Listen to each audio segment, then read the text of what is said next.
시험에 나온 적은 없습니다. 그래서 아마 처음 들어보는 지문 많은 거는 별로 안 중요하다는 이야기의 결론은 이때까지 한 번도 안 들어봤던 거는 거의 시험에 안 나옵니다.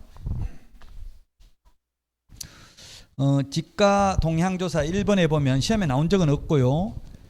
국토부 장관은 연 1회 이상 전국의 지가 변동률을 조사해야 됩니다. 그 다음 2번 국토부 장관은 필요한 경우에 한국부동산원의 원장으로 하여금 매월 1회 이상 지가 동향, 토지거래 상황 및 그 밖에 필요한 자료를 제출하게 할 수 있다. 이 경우 실비 범위에서 그 소요 비용을 지원해야 된다. 자, 그 다음에 그 2번 지가 동향 등의 조사 방법입니다. 시험에 나온 적은 없다고 했습니다. 동그라미 1번 개황조사. 관할구역 안의 토지거래 사항을 파악하기 위하여 분기별로 1회 이상 개괄적으로 실시하는 조사가 개황조사입니다. 그 다음에 지역별 조사 2번 개황조사를 실시한 결과 등에 따라 토지거래계약에 관한 허가구역의 지정 요건을 충족시킬 수 있는 개연성이 높다고 인정되는 지역에 대하여 지가 동향 및 토지거래 사항을 파악하기 위해서 매월 1회 이상 실시하는 조사가 지역별 조사입니다. 매월 1회. 개황조사는 분기별로 1회. 분기가 3개월이 1분기죠. 자, 그 다음에 특별 집중조사입니다. 지역별 조사를 실시한 결과 허가구역 지정 요건을 충족시킬 수 있는 개연성이 특히 높다고 인정되는 지역에 대하여 지가 동향 및 토지거래 상황을 파악하기 위해서 실시하는 조사가 특별 집중조사입니다. 시험에 나온 적은 없고요. 자, 그 다음에 136페이지 포상금 제도. 포상금은 작년에 중요합니다. 이거는 포상금은 작년에 2문제 출제됐습니다. 즉 공인중개 프린터 제가 포상금 공인중개사법하고 비교하는 거 내드렸고 프린터 없으면 우리 요약집에 지금 138페이지에 있네요. 비교해 놓은 게 프린트 내드린 거하고 똑같아요. 138, 139 포상금 비교입니다. 포상금 제도인데 첫 번째 공인중개사법 지금 요약집 138, 139 프린터도 내드렸습니다. 요걸 비교하는 거 고득점 하려면 비교해서 정리를 해야 되죠. 공인중개사법이 있고 부동산 거래 신고 등에 관한 법률이 있습니다. 부동산 거래 신고 등에 관한 법률이 있다. 공인중개사법에 보면은 포상금 지급 대상이 무부양, 광시, 공시 7가지입니다. 이거는 이미 했습니다. 무등록, 부정한 방법으로 등록, 양도되어 개공 아닌 자가 광고를 하는 경우, 그 다음에 개업공개사 등이 시세에 부당한 영향을 미칠 목적으로 거짓으로 계약이 성립된 것처럼 꾸미는 행위, 단체 구성은 이외의 자와 공동중개 제한하는 행위, 누구든지 시세에 부당한 영향을 미치는 행위를 하여 개업 공인중개사 등의 업무를 방해하는 행위입니다. 자, 근데 공인중개사법은 7가지인데 부동산 거래 신고 등에 관한 법률은 6가지네. 6가지. 138페이지에 보면 거짓으로 해임을 하도록 허가를 했다. 이런 식으로 암기를 해볼까요?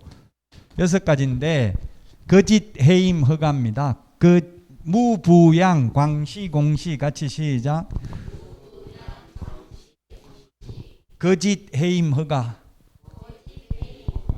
예, 거짓 해임 허가는 거짓 신고입니다. 거짓 신고. 거짓 신고. 거짓으로 신고한 경우 이거는 또 거짓인데 이것도 거짓 신고인데 두 번째 거짓 신고는 거래하지도 않았는데 거짓으로 신고한 경우입니다. 처음에 거짓 신고는 거래했는데 거짓으로 신고한 경우고요. 2번은 거래하지도 않았는데 거래한 것처럼 거짓으로 신고한 경우를 말합니다. 3번은 해제되지도 않았는데 거짓으로 해제 신고한 경우입니다. 해제 신고. 해제 신고 거짓으로 한 경우입니다. 그 다음에 임대차 신고 거짓으로 한 경우입니다. 그 다음에 허가받지 않거나 부정한 방법으로 허가받은 경우고요. 그 다음에 허가받은 목적으로 미사용입니다. 사용하지 않는 경우입니다. 자, 공인중개사법에서는 포상금을 받으려면은 검사가 공소 제기를 하거나 또는 기소유예 결정이 있어야 됩니다. 검사가 공소 제기를 하거나 또는 기소유예 결정이 있어야 됩니다. 포상금 받고 안 받고는 검사 손에 달려 있습니다. 판사 손에 달려 있는 게 아니고요. 판사가 무죄 선고에도 포상금 나옵니다. 다만 검사가 무혐의 결정, 공소권 없음, 기소 중지, 불기소 처분 하면 포상금 안 나옵니다.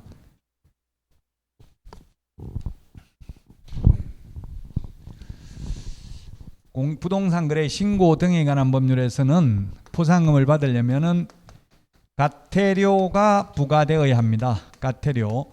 요 4개는 가태료가 부과되어야 합니다. 요거는 5% 이하 가태료고요. 거래하지도 않았는데 거짓 신고하면 3천만 원 이하의 가태료고요. 해제되지도 않았는데 거짓으로 해제 신고하면 3천만 원 이하의 가태료고요.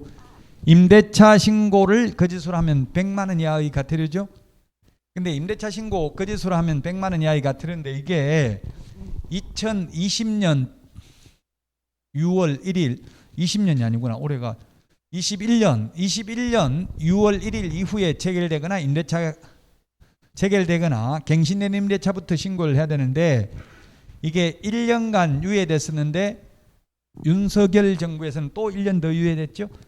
그래서 내년 5월 말까지 신고하면 처벌받지 않습니다. 내년 5월 말까지 언제 걸 신고해야 되냐면 2021년 6월 1일 이후 체결된 계약을 신고해야 된다고요. 신고해야 되는 기한만 유예를 한 거예요.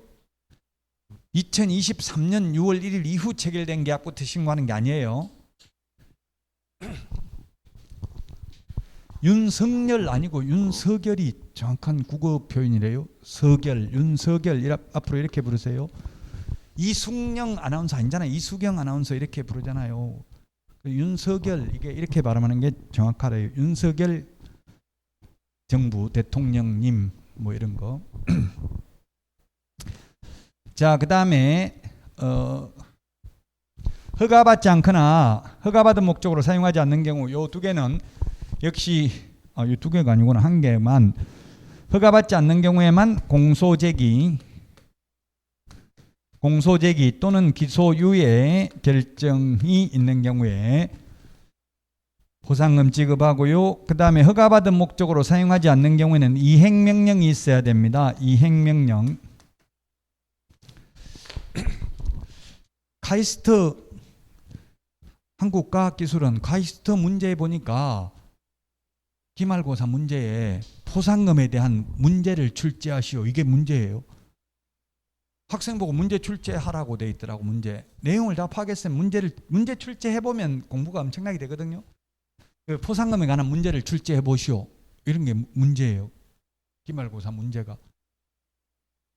문제 출제하라면 자기 마음대로 하여튼 출제하면 되겠죠. 여러분도 한번 문제 포상금에 대해서 공부가 돼. 틀린 거 맞는 거 만들려면 오지선다행 만들려고 하면 내용을 알아야 되잖아요. 그 좋은 공부 될 것 같아요. 여러분들도 한번 문제를 만들어 보면 포상금에 대한 문제를 한번 만들어 보시오. 여러분들 제가 만들어 놓은 거 풀기만 풀지 제가 공부 더 많이 해. 이게 만들려고 잘못 만들면 안 되잖아요. 틀리게 하면. 그러면 다 확인해 봐야 되니까.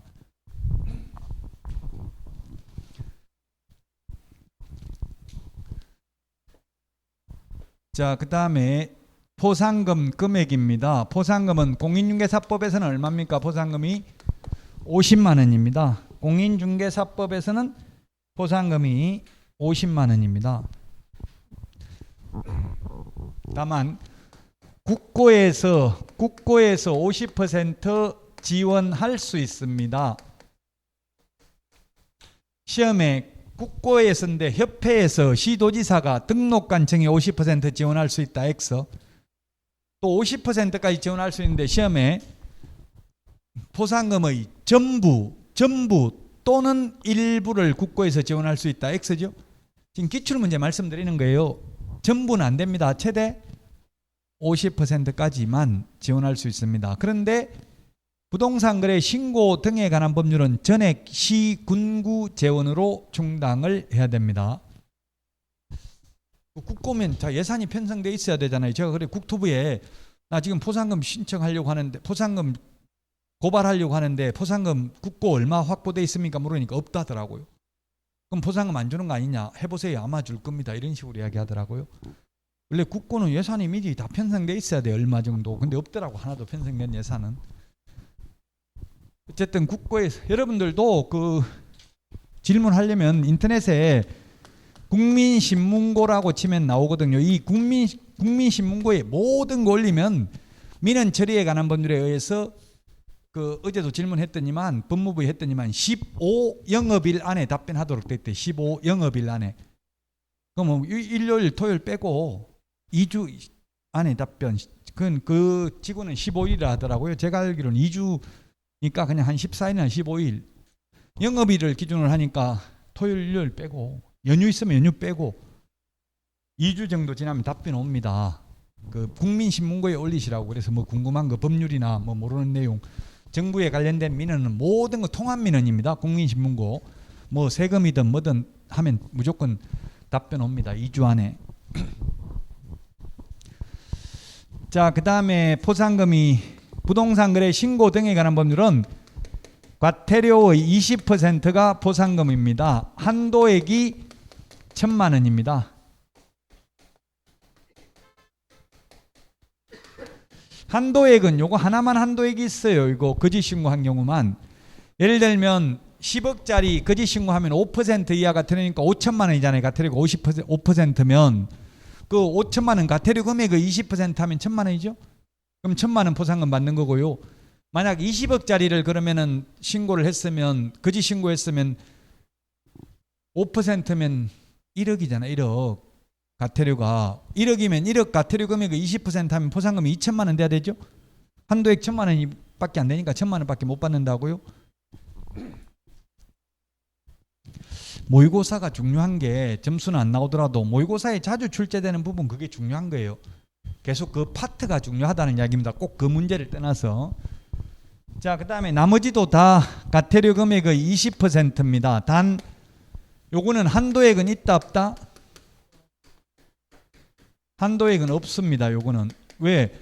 거짓 신고하면 3천만 원 이하의 과태료고 3천만 원 과태료면 그 20%가 포상금이라고요?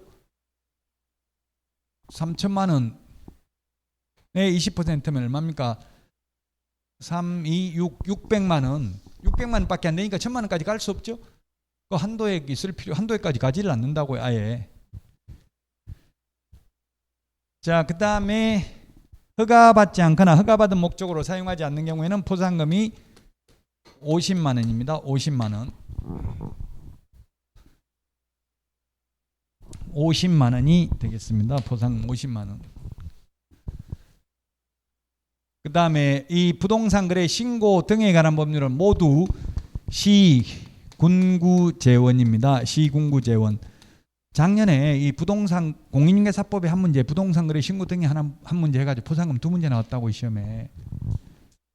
그럼 작년에 나온 거 왜 자꾸 말하는데 중요하다는 이야기입니다. 똑같이 작년 문제하고 똑같이는 안 나와요. 그렇지만 이 파트에서 나온다 이 말이에요. 계속 출제위원들한테 강조하는 게 기출문제 범위 내에서 내라. 2주 합숙하는데 일주일 동안 교육받는 게 그거 교육받는데요. 기출문제 범위 내에서 내라. 그래서 무조건 모든 과목 70%는 기출문제 지문이 나옵니다. 기출문제 5문제 똑같이 나오는 건 아니에요. 거기에 나왔던 지문 중에서 70%는 최하 나온다고요. 아무리 어렵게 내더라도. 그럼 기출문제만 다 소화하고 있으면 최소한 전과목 70점은 다 받는다는 이야기입니다. 어렵게 내면 70%, 쉽게 내면 80% 이상이 기출문제 지문에서 나온다는 이야기입니다.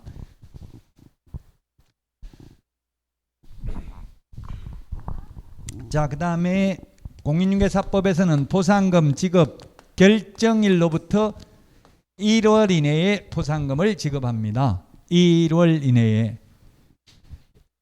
그런데 부동산 거래 신고 등에 관한 법률은 접수된 날로부터 2개월 이내에 포상금을 지급합니다. 2개월 이내에. 공인중개사법에서 2인 이상이 공동으로 신고하면 균등하게 배분합니다. 각각 지급하는 게 아니라 2명이 오면 25만 원씩 나눠준다고요. 각각 50만 원 주는 게 아니고. 그런데 2건 이상이 접수된 경우에는 최초로 접수하는 경우만 지급합니다. 최초. 2명 이상이 2건 이상이 접수됐으면 2달 전에 접수해가지고 포상금 받아갔다는 소리 듣고 또 돈 타려고 신고할 수도 있잖아요. 그럼 못 받는다고. 이미 국가에서는, 국가기관에서는 50만 원 준다고 했으면 50만 원이 끝이라고요. 이미 한 명 받아갔으면 그걸로 끝이고, 동시에 10명 온다고 각각 50만 원씩 해서 500만 원 주는 게 아니고 50만 원 가지고 나눠준다고 똑같이. 물론 배분 방법에 관하여 합의를 해오면 합의된 방법에 따라 지급을 합니다. 자, 그 다음에 부동산 거래 신고 등에 관한 법률에서도 2인 이상이 공동으로 신고를 한 경우에는 균등하게 배분을 하고요. 그 다음에 부동산 거래 신고 등에 관한 법률에서는 2건 이상 접수라는 말을 쓰지 않고 2인 이상이 각각 신고라는 표현을 쓰고 있습니다. 2인 이상이 각각 신고했다는 말하고 2건 이상 접수했다는 말하고 같은 뜻입니다. 같은 뜻인데 법이 다르니까 표현을 달리하고 있을 뿐입니다. 그래서 2인 이상이 각각 신고한 경우에는 각각 주는 게 아니라 최초로, 그 시험에 2인 이상이 각각 신고한 경우는 균등하게 배분한다. X입니다. 한 달 전에 신청했고 석 달 후에 신청하면 그 균분하는 게 아니라 먼저 한 사람 받아가면 끝이죠. 뒤에 한 사람 못 받습니다. 예, 포상금 시험에 중요합니다. 작년에 각각 한 문제씩 해서 2문제 출제됐습니다. 그 138페이지 포상금 지급 조건, 부동산 거래 신고 등에 관한 법률에 보면 1, 2, 3, 4 1, 2, 3, 4가 뭐냐면 가태료예요. 가태료. 신고 간청이 적발하기 전에 신고하고 이를 입증하는 수 있는 증거자료를 제출하는 경우로서 그 신고 사건에 대해서 가태료가 부과된 경우, 요거 지금 했고요. 그 다음에 포상금 미지급 사유 138페이지 맨 위에 공무원이 직무와 관련한 사실을 신고한 경우, 공무원이 월급 받고 다니면서 매 단속하러 다녀가지고 신고해가지고 포상금 달라면 안 되겠죠. 상식적으로. 그 다음에 2번 해당 위반 행위를 하거나 위반 행위에 관여한 자가 신고 고발한 경우, 자기가 위반해놓고 자기가 포상금 달라고 신고하는 건 말이 안 됩니다. 그 다음에 3번 익명, 가명. 가명은 가짜 이름이고 익명은 아예 이름 안 적고 신고하는 경우, 시험에 익명이나 가명으로 신고한 경우에는 국고로 환수한다.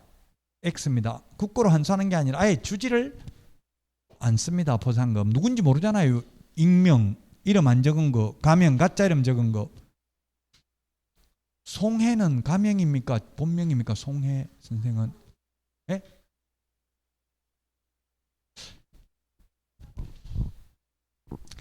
본명이던데요. 개명했나 봐요. 원래는 가명인데 그 주민등록증에 송혜로 돼 있더라고요. 송복희인가 하는데 아예 예명으로 본명을 바꿨나 봐요. 그래서 이제는 본명 됐더라고요.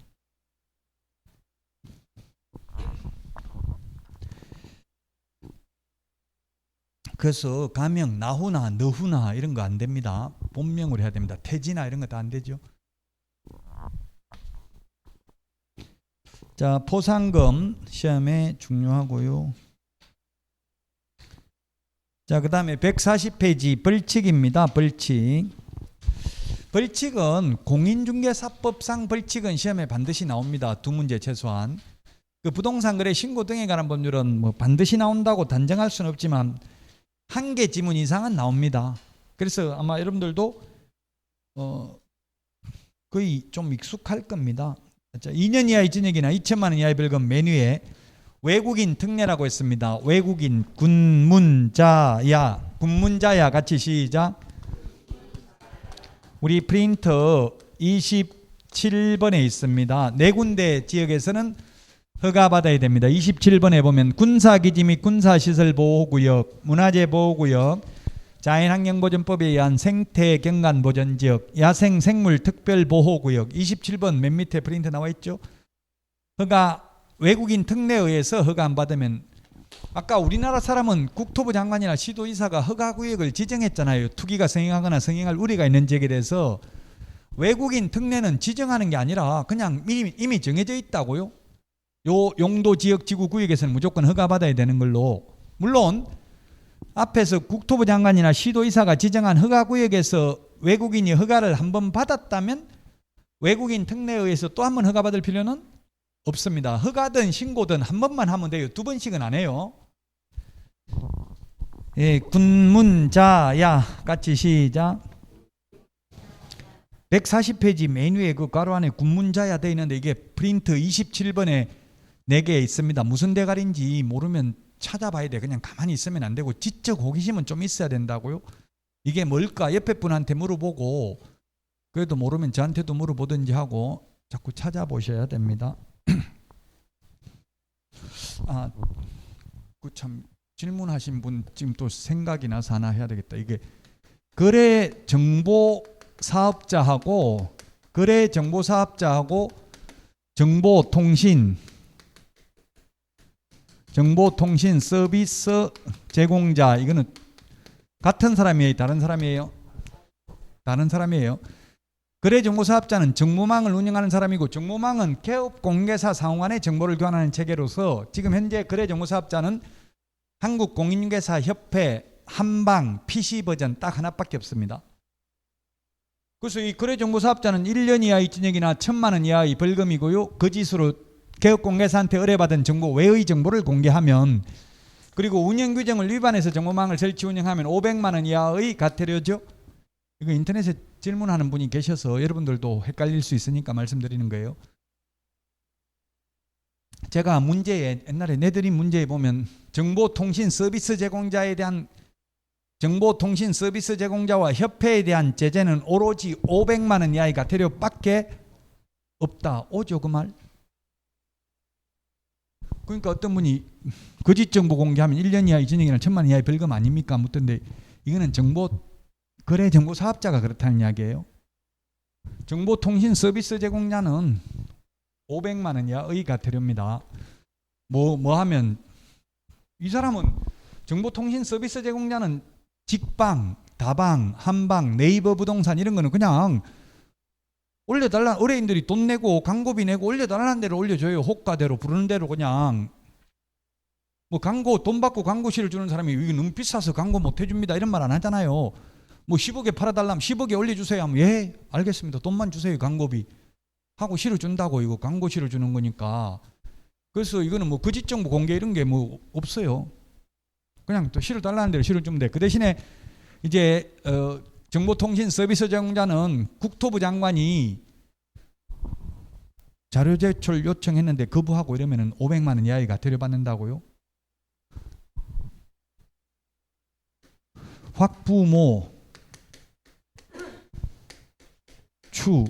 이게 모니터링 자료 제출 거부, 추가 정보 게재 요청 거부한 정보통신 서비스 제공자는 500만 원 이하의 가태료라고요.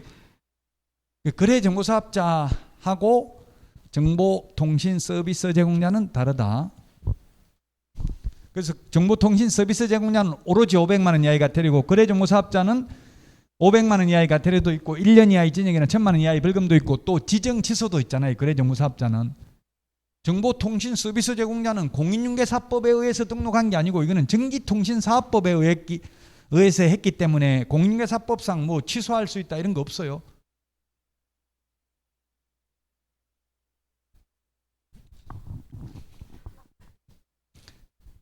자, 140페이지 다시 맨 위에 토지거래 국토부 장관이나 시도의사가 지정한 허가구역에서 허가 안 받으면 2년 이하의 징역이나 100분의 30 이하의 벌금이고요. 그 다음에 그 3천만 원 이하의 가태료 요거 3개 좀 중요합니다. 그 3천만 원 위에 1년에 1,000만 원 요거는 시험에 나온 적 없어요. 그래서 제가 넘어가는 거예요. 시험에 안 나왔기 때문에. 3천만 원 이하의 가태료 3가지 요거는 좀 기억하십시오. 1번, 2번을 밑줄 치놓은 거는 신설됐다는 이야기. 옛날에 없다가 거래하지도 않았는데 거짓으로 부동산 거래 신고하는 경우. 이거 왜 거래하지도 않았는데 거짓으로 신고하겠어요? 자전거래, 즉 저도 그런 거 해봤어요. 제 아파트 가격 올리려고 일부러 거래하지도 않았는데 뭐 예를 들면 뭐 인터넷에 보면 10억 가자, 15억 가자 막 이런 거 많이 올려놨어. 우리 아파트도 15억 가자 이런 식으로 해가지고 그 비싸게 일부러 거래하지도 않았는데 거래한 것처럼 부동산 거래 신고해놓고 해제 신고 안 해버리면 그게 실제 거래 가격으로 굳어져 버리잖아요. 손님 오면 이거 한 달 전에 15억에 거래됐다. 지금 급매로 13억에 나왔다. 이런 식으로 할 수 있잖아요. 그래서 뭐 매물 올려놓는 거야 상관없어요. 호가 올리는 거야 뭐 비싸게 올려도 그 처벌 안 받는다고. 호가 올리는 거는 아까 정보통신 서비스 제공자에게 광고비 내고 뭐 가격 올리는 건 비싸게 올려놔도 상관없다 했죠. 돈 내고 하는 거니까. 자, 2번 해제되지도 않았는데 거짓으로 해제 신고한 경우. 그 다음에 3번 거래 대금 지급 증명 자료 제출 안 하면 3천만 원. 그 외의 자료를 제출하지 않는 경우는 500만 원 이하의 과태료입니다. 프린트 51번 맨 밑에 까만 별표에도 있습니다. 51번 맨 밑에 까만 별표에 3천만 원 이하의 과태료 있죠, 3개. 그 다음에 500만 원 이하의 과태료 30일 이내 부동산 거래 신고하지 않거나 2번 30일 이내 해제 신고하지 않는 경우 3번 거짓 신고하도록 요구하거나 거짓 신고를 조장하거나 방조한 자. 그 다음에 5번 거래대금 지급증명자료 외자 동그라미 외의 자료를 제출 안 하면 500만 원 이하의 과태료. 외자가 빠지면 3천만 원 이하의 과태료죠. 외의 자료를 제출 안 하면 500만 원 이하의 과태료. 그거 좀 주의하시라고요. 글자 한 글자 차이니까 외토리 외가 들어가면 거래대금 지급증명자료 외의 자료 제출은 500만 원 이하의 과태료라고요. 140페이지 500만 원 이하의 과태료 동그라미 5번. 그 다음에 100분의 5. 100분의 5가 5% 같은 말이죠. 거짓신고 다운계약서 업계약서 적는 경우 지금도 현업에서 다운계약서 업계약서를 많이 적더라고요. 다운계약서 업계약서는 불법인데 양도소득세를 매도인이 부담하기로 한다. 매수인이 부담하기로 한다. 이거는 불법이 아니래요. 국세청에서도 그럼 예를 들면 지금 현업에서는 이렇게 불러요. 손피 1억. 손피 1억밖에 손에 쥐는 피 실제 내가 가지는 거 1억밖에 해달라 이러면은 매수인이 그러면 얼마를 내야 되냐 하면 2억 넘게 내야 되더라고요. 이 1억에 대해서 지금 입주하고 1년 안에 팔면 양도소득세가 60%인가 봐요. 60%에 지방소득세 10% 하면 66%죠. 그럼 1억에 대한 66%면 6,600만 원 세금 내야 된다고요. 매수인이.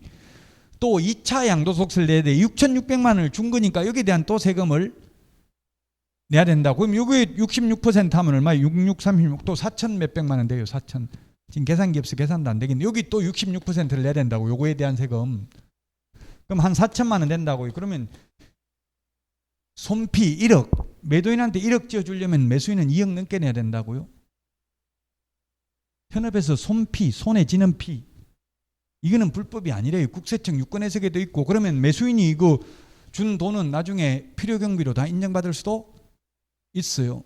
이렇게 샀으면 나중에 취득가격에 다 포함된다고 이것도. 그럼 나중에 양도소득세 낼 때 이만큼 비용 빼고 취득가격에 포함시켜서 해가지고 세금 내. 국세청에 그 양도소득세 공제 항목에 이것도 나와 있어요. 아예. 매수인이 취득세 부담, 양도소득세 부담하면 한 내용. 이거는 불법은 아니래요. 다운계약서 짓는 거는 불법이죠. 요즘도 그렇게 손피 많이 하고 있다. 특히 분양권의 경우는 분양권이 양도소득세 세율이 높잖아요. 굉장히. 그래서 이렇게 매수인이 부담하기로 한다고 거의 거래가 이루어지고 있어요.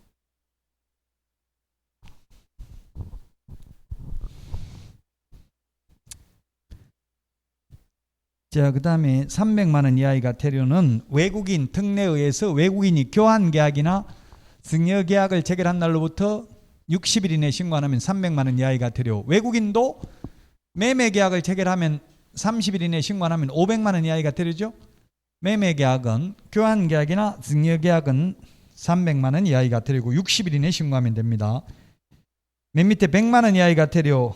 외국인이 계약 이외의 원인으로 취득을 한 경우 경매, 환매권 행사, 신축, 정축, 개축, 재축 이런 거 6월 이내에 신고해야 되고 안 하면 100만 원 이하의 과태료. 그 다음에 2번 계속 보유 신고입니다. 외국인이 대한민국 국적을 우리나라 사람이 외국 국적을 취득한 경우에도 계속 보유하려면은 신고를 해야 된다. 6개월 이내 안 하면 100만 원 이하의 과태료입니다. 추성훈 씨 이런 분들 일본인으로 국적이 바뀌었잖아요. 그러면 계속 보유하겠다는 신고를 해야 된다. 그 다음에 주택임대차 신고 3번. 요거는 100만 원 이하의 과태료인데 나올 확률이 조금 희박해졌다. 왜? 1년간 윤석열 정부에서 또 1년 유예됐기 때문에 시험에 나올 확률은 좀 희박하다. 자, 그 다음에 맨 마지막에 까만 별표. 신고관청이 과태료를 부과한 때에는 10일 이내에 등록관청에 통보해야 됩니다. 우리 그 핵심 비교정리 프린트는 10일이 몇 번에 있습니까? 10일이 40번에 동그라미 9번에 있네요. 40번에 동그라미 9번 밑줄. 프린트에 일단 밑줄 벌겋게 칠해놔도 돼요. 왜냐하면 요약집 뒤에 또 있잖아요. 이거 내용. 나중에 시험 보러 갈 때는 요약집 뒤에 있는 거 가져가도 되니까. 자, 그 다음에 141페이지 자진신고자에 대한 면제 감경 기준입니다. 자진신고제도 리니언시 제도입니다. 이게 천주교의 고해 성사에서 유래했답니다. 자진신고제도. 즉 지금 만약 뇌물을 주면은 뇌물 준 사람 받은 사람 둘 다 처벌받잖아요. 그러니까 폭로를 못합니다. 마찬가지로 우리도 거짓 신고한 걸 신고하면 신고한 사람도 처벌받잖아요. 그러나 이제는 먼저 자진 신고하면 먼저 한 사람 한 명은 과태료 안 받습니다. 안 한 사람만 과태료를 내게 하는 게 자진 신고 제도입니다. 예를 들면 다운계약서 적어도 사실은 다운계약서는 누구 때문에 적는 거예요? 대부분 매도인 때문에 적죠. 다운계약서는. 업계약서는 매수인 때문에 적는 거고요. 그래서 오히려 업계약서는 사고가 잘 안 나요. 다운계약서가 사고가 많이 난다고요? 지금 업계약서는 1가구 1주택 비과세 요건이 얼마입니까? 11억입니까? 12억입니까? 네? 11억? 11억이죠. 지금 저도 세법, 여러분들 세법 공부를 하니까 더 잘 아시겠죠. 11억 맞아요. 11억까지는 비과세니까 예를 들면 뭐 4억에 분양받았다가 11억에 팔든 10억에 팔든 세금 없잖아요. 비과세 요건만 충족하면 1가구 1주택이라면 그럼 9억에 팔아도 그냥 11억에 써달라면 써줄 수도 있는 거예요. 어차피 세금 안 내니까 매도인은. 그래서 업계약서는 사고가 잘 안 나요. 사실은. 근데 다운계약서는 이제 11억짜리인데 9억에 산 것처럼 그래 한 것처럼 했다가 무슨 일이 있어가지고 1년 안에 다시 11억에 샀던 가격에 그대로 팔려고 하고 보니까 양도소득세가 2억이 서류상 2억 차익에 남는 거 되잖아요. 그럼 세금이 한 1억 나온다고요. 그러면 매수인이 가만히 있겠냐고 폭로하겠죠. 그럼 폭로하면 양도소득세 내요 안 내요? 폭로해가지고 진실이 입증됐다면 실제로는 11억에 샀다 11억에 팔아가지고 남는 게 하나도 없어요. 그런데 서류상만 9억으로 산 걸로 해가지고 양도차익이 2억 생긴 걸로 돼 있다고요? 그럼 세금 내요 안 내요? 안 냅니다. 세금 안 냅니다. 왜냐하면 세법은 실질과세 원칙입니다. 진실을 입증할 수 있다면 진실대로 세금을 낸다고요. 세법은. 그럼 세금 안 내고 다 끝나는 게 아니라 세금은 안 내는데 단 거짓 신고했기 때문에 5% 이하 과태료 양쪽에 다 부과된다고. 양쪽에 매수인 매도인. 그럼 10%잖아요. 그럼 10%면 11억에 거래했으면 10%면 얼마입니까? 1억 1천만 원 내야 되죠. 양도소득세는 똑같다고요. 그 금액이나 저 금액이나. 양도소득세는 안 내요. 그 대신에 과태료 내야 된다고요. 세법은 한마디로 줄이면 세법은 실질과세 원칙입니다. 그럼 세법상 주택이냐? 이거는 실제 주택으로 사용하면 주택이죠. 자, 그럼 자진신고 141페이지 국토부 장관 또는 신고관청을 조사기관이라고 하는데요. 조사기관의 조사가 시작되기 전에 전자 동그라미 전. 조사 시작되기 전에는 100% 면제입니다. 조사 시작된 후 2번에 보면 조사 시작된 후에는 50% 깎아줍니다. 가번에 자진신고 행위가 다음 어느 하나에 해당할 것. 1번 부동산 거래 신고를 하지 아니하게 하거나 아니하게 한 자, 거짓 신고하도록 요구한 자, 거짓 신고를 조장하거나 방조한 자. 3번에 거짓 신고한 자, 외국인 부동산 등 취득 신고 위반한 자. 4번 주택임대차 신고 변경 신고 위반한 자입니다. 좀 헷갈리죠? 그 다음 페이지 적어놨는데요. 우리 프린트는 47번에 적어놨는데요. 결론은 우리 시험에는 자진신고에도 면제 감경 대상이 아닌 것이 오히려 시험에 나왔어요. 142페이지에 있죠. 141페이지는 지금 자진신고하면 면제 감경 대상인 걸 적어놨잖아요. 시험에는 아닌 게 나왔습니다. 아닌 게 3천만 원 이하의 과태료 3개 다 자진신고하면 면제 감경 대상 아닙니다. 3천만 원 이하의 과태료 3개였습니다. 거래계약 체결하지도 않았음에도 불구하고 거짓으로 부동산 거래 신고한 경우, 그 다음에 두 번째 해제되지도 않았음에도 불구하고 거짓으로 해제 신고한 경우, 세 번째 거짓 신고가 아니라 3천만 원이 또 뭐가 있어요? 자금 조달 계획, 자금 지급 증명 서류 제출하지 않는 경우, 예를 들면 통장 입금표 보자고 하는데 못 보여주겠습니다 하면 3천만 원 이하의 과태료. 그 다음에 30일 이내에 부동산 거래 신고하지 않거나 30일 이내에 해제 신고하지 않는 경우, 거래 대금 지급 증명 자료 외의 자료를 제출하지 않는 경우, 프린트는 47번에 있습니다. 이거 똑같은 내용. 500만 원 이하의 과태료 3개, 3천만 원 이하의 과태료 3개, 총 6개는 자진신고에도 면제 감경 대상이 아니다. 가장 대표적으로 자진신고하면 면제 감경 대상인 것이 뭐냐 하면 거짓 신고한 경우입니다. 거짓 신고.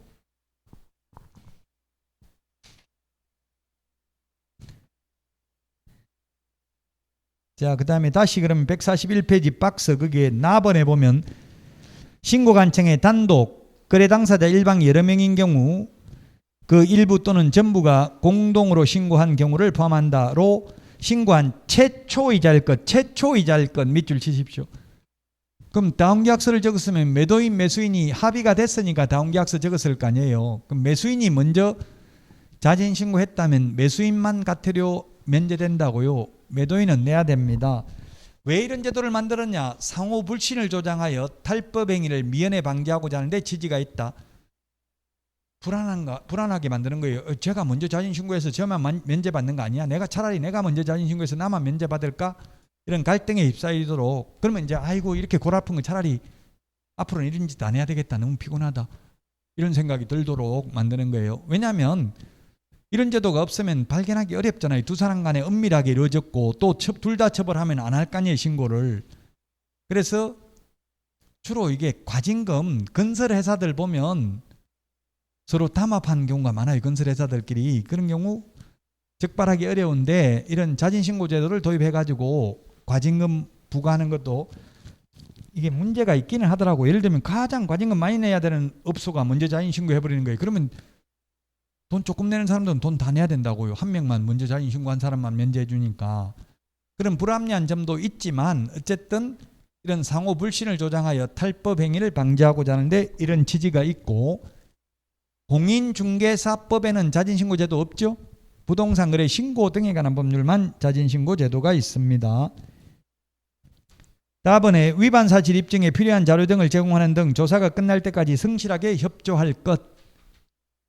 그래서 여러분들이 직원으로 근무를 하든 사장으로 근무를 하든 중개업소에서 쓰는 업무용 핸드폰은 따로 만드는 게 좋습니다. 그래가지고 모든 대화가 녹음되도록 해야 돼요. 업무용 핸드폰은. 그러면 일반 손님들한테는 개인 핸드폰 번호 안 가르쳐주고 명함에 적혀있는 거는 그냥 업무용 핸드폰만 적어가지고 손님한테 주는 건 따로 해야 되겠죠. 그럼 무조건 녹음되게 해야 돼요. 왜냐하면 나중에 그런 말 한 적 없다 이렇게 할 가능성이 굉장히 많아요. 그럼 나중에 잘못하면 입증 못하면 개업공개사가 책임을 져야 되니까. 그럼 뭐 이게 계약서 쓸 때 원탁 테이블에서 주로 계약서 쓰거든요. 그럼 녹음하면 된다고요. 직원이라도 녹음하면, 그 손님하고 사장하고 대화하는 거 녹음하면 불법입니까? 아닙니까? 불법이 될 수도 있어요. 자기 목소리 하나도 안 들어가 있으면. 그러니까 사장님 커피 한 잔 타드릴까요? 이런 거 내 목소리가 들어가 있으면 상관없다고요. 아니 됐어 하면 아 네 알겠습니다. 이런 거 한 번씩 너무 오랫동안 안 들어가게 하지 말고 한 10분에 한 번씩 사장님 뭐 차 한 잔 드릴까요? 물이라도 한 잔 드릴까요? 이런 걸 하면 된다고요. 그럼 녹음해도 상관없어요. 제3자와의 대화만 녹음하면 불법입니다. 통신비밀보호법 위반입니다. 자, 3번 과태료 감경 면제하지 않는 경우입니다. 자진신고 제도도 시험에 출제를 했습니다. 앞에 직가동향조사는 출제된 적 없다고 했어요. 그러니까 출제된 거는 중요합니다. 동그라미 1번 자진신고하려는 부동산 등의 거래계약과 관련하여 국세기본법 또는 지방세법 등 관련 법령을 위반한 사실 등이 관계기관으로부터 조사기관에 통보됐다. 즉 다운계약서 적어가지고 지금 탈세했다고 양도소득세, 취득세 탈세했다고 통보된 경우는 자진신고해도 면제감경 안 해줍니다. 2번 자진신고한 날부터 과거 1년 이내에 자진신고를 하여 3회 이상 과태료의 감경 또는 면제를 받은 경우 네 번째 자진신고하면 1년에 네 번째 자진신고하면 그때는 자진신고해도 면제 감경 해주지 않습니다. 그 밑에 동그라미 2번에 보면 조사가 시작된 시점은 조사기관이 거래 당사자 또는 개업공개사 등에게 자료 제출 등을 요구하는 서면을 발송한 때입니다. 발신주의입니다. 도달주의가 아니고 발송한 때 조사가 시작된 것으로 봅니다. 아까 조사 시작되기 전에 하면 면제, 조사 시작된 후에는 50% 깎아준다고 했죠.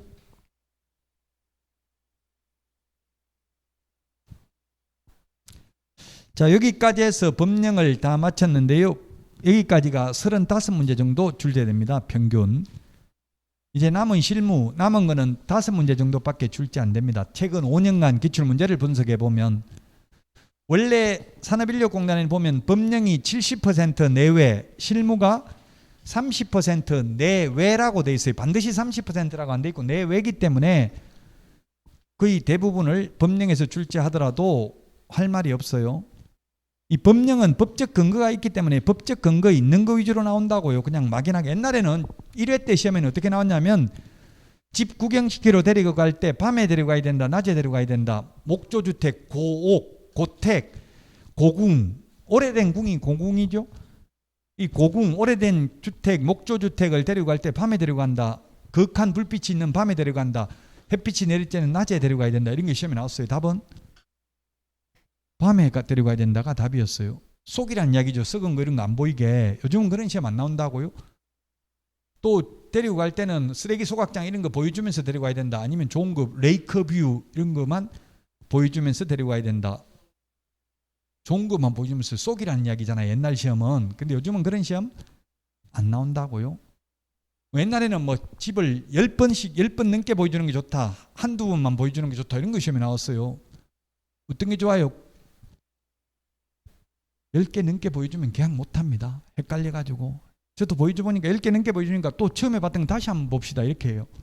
미친다고 선택을 못해가지고 하나만 보여주고 없다고 해야 돼. 그러니까 사장님한테만 특별히 그러면 이건 지금 내가 하려고 아무한테도 말 안 했는데 사장님한테만 특별히 보여주니까 절대 어디서 봤다는 말 하면 안 됩니다. 이렇게 하고 보여줘야 돼. 그러면 뭔가 와 나한테만 이렇게 혜택을 주는구나 싶어서 엄청나게 좋아할 수 있겠죠. 자, 그래서 어쨌든 법령까지가 중요합니다. 자, 여기까지 하고 쉬었다 하겠습니다. 문제 다 풀어보시기 바랍니다.